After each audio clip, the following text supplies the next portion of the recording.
पाण्याचा आढावा आणि शेतीचा आढावा आपण काय घेतला? नाही, पाण्याचा आढावा मी स्वतः घेतलेला आहे. काही बंधारांमध्ये आपल्या काही बंधारांमध्ये 12 ते 15% पाणी शिल्लक आहे.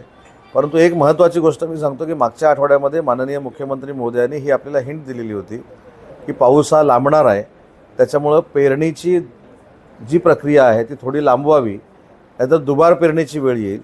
परंतु आपल्याकडे एखादा पाऊस पडल्यानंतर पेरणी करण्याची आपल्याकडे परंपरा आहे, प्रथा आहे. आपल्याकडे काही ठिकाणी पेरणी देखील झालेली आहे. त्याच्यातनं आचारसंहिता होती म्हणून मी जाहीर केलं नाही, परंतु आपण 50 लाख रुपये आपल्या बियाण्यासाठी दिलेले आहेत, मोफत बियाण्यासाठी. ते देखील बियाणं वाटप जिल्ह्यामध्ये झालं आहे.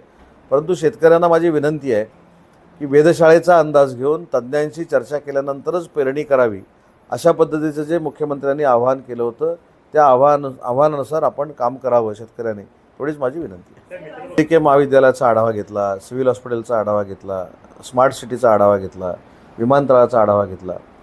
जे अपेक्षित आपल्याला विकास विमानतळाचा पाहिजे होता त्या स्टेजवर आपण आलेलो आहोत.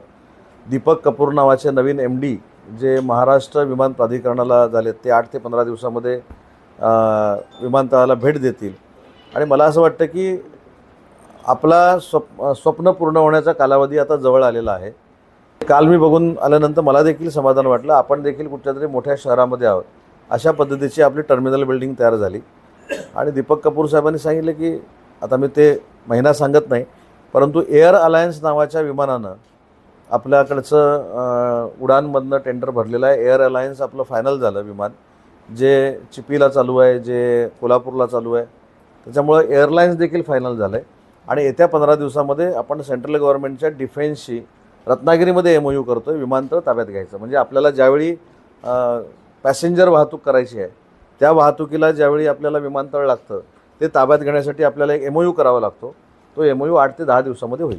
विमानतळाची जी बिल्डिंग आहे ही ग्रीन बिल्डिंग आहे, बरोबर आहे? नाही, ते फर्निचर फक्त बांबूचं आहे. तर आपण बघणं गरजेचं आहे. सगळी इक्विपमेंट्स आपल्याकडे आलेली आहेत. आणि माझं तर म्हणणं आहे की मी आता खरं शाळेत सांगायला विसरलो, विमानतळ सुरू व्हायच्या अगोदर विद्यार्थ्यांनी ते बघितलं पाहिजे की विमानतळ कसं असतं. विमानतळ सुरू झाल्यानंतर विमानतळ बघायला मिळणार नाही. उदय सामंतला पण जायला तिथे मिळणार नाही जोपर्यंत बोर्डिंग कार्ड मिळत नाही तोपर्यंत.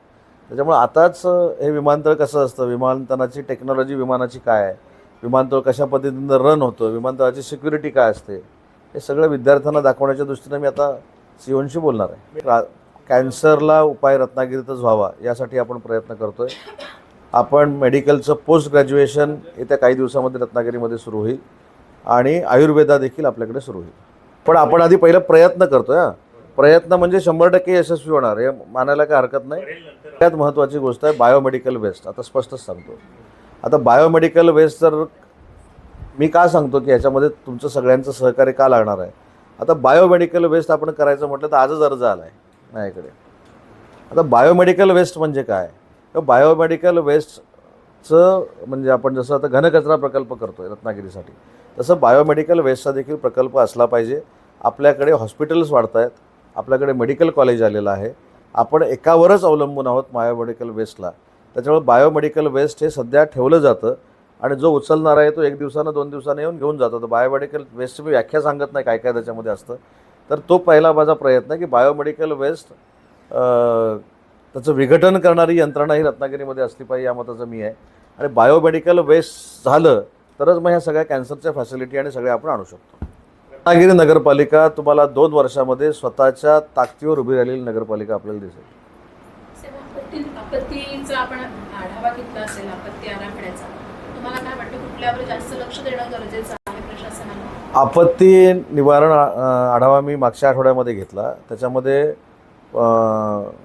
त्याला पूर्व मान्सून आढावा बैठक असते ती पण मी घेतली. ह्याच्यामध्ये लँडस्लाईड होणारे जे भाग आहेत, जे आपल्याला काय म्हणतात त्याला भूस्खलन होतं, तिथं प्रिकॉशन आपण घेतली पाहिजे. आणि अजून एक त्याच्यामध्ये लोकांना रिलीफ देण्यासाठी आपण आपल्या जिल्ह्यामध्ये 21 शेल्टर हाऊस बांधतो आहे 200 कोटी खर्च करून. म्हणजे ज्यावेळी अशा पद्धतीचं भूस्खलन होतं त्यावेळी त्या लोकांना शिफ्टिंगचा जो प्रश्न निर्माण होतो त्याच्यासाठी निवारा केंद्र, ही 21 निवारा केंद्र आपण जिल्ह्यामध्ये बांधतो आहे. त्याला मंजुरी मिळालेली आहे. MSRDC मार्फत ते आपण काम करतो आहे. 260 कोटी रुपयाची ती शेल्टर हाऊस आहेत. लँडस्लाईडचे आपल्याकडे काही पॉईंट्स आहेत, मी प्रिकॉशन घ्यायला सांगितलेलं आहे. जे घाटाचे रस्ते आहेत तिथे सगळे इन्स्ट्रुमेंट ठेवा म्हणून सांगितलेले आहेत, इक्विपमेंट्स ठेवा म्हणून सांगितलेले आहेत. पोलिसांना अलर्ट राहा म्हणून सांगितलेलं आहे. त्याच्यानंतर तुमचं NDRFची जी टीम आहे ती कायमस्वरूपी चिपळूणला आणून ठेवा म्हणून सांगितलेलं आहे. NDRFचा भविष्यामध्ये चिपळूणला तळ करावा ही देखील माझी मागणी आहे. या सगळ्या आपल्याकडे का होणार नाही, कारण कोस्टगार्डचा तळ आपल्याकडे आहे. आपलं मेरिट रत्नागिरीचं काय आता आपल्या देश पातळीवर, भविष्यामध्ये जागतिक पातळीवर, तर कोस्टगार्डचा जो तळ आहे तो रत्नागिरी झाला आहे. म्हणजे 720 किलोमीटरमध्ये विशेषतः आपल्या जिल्ह्याला हा फायदा होतो. कोस्टलचं संरक्षण, काही आपत्ती आली तर त्यांची हेलिकॉप्टर्स आपल्याला वापरता येतात, विमानं वापरता येतात. त्याच्यामुळे मग NDRFचा तळ कुठं पाहिजे, तर NDRFचा तळ हा जिथं शक्यतो जास्त पूर येतो तो चिपळूणला येतो, म्हणून NDRFचा तळ आपण सध्या तात्पुरता हा चिपळूणला केलेला आहे. यावर्षी तुम्हाला लँडस्लाईड सगळ्यात जास्त कुठं बघायला मिळणार आहे, तर ती रत्नागिरी कोल्हापूर रस्त्यावर बघायला मिळणार आहे.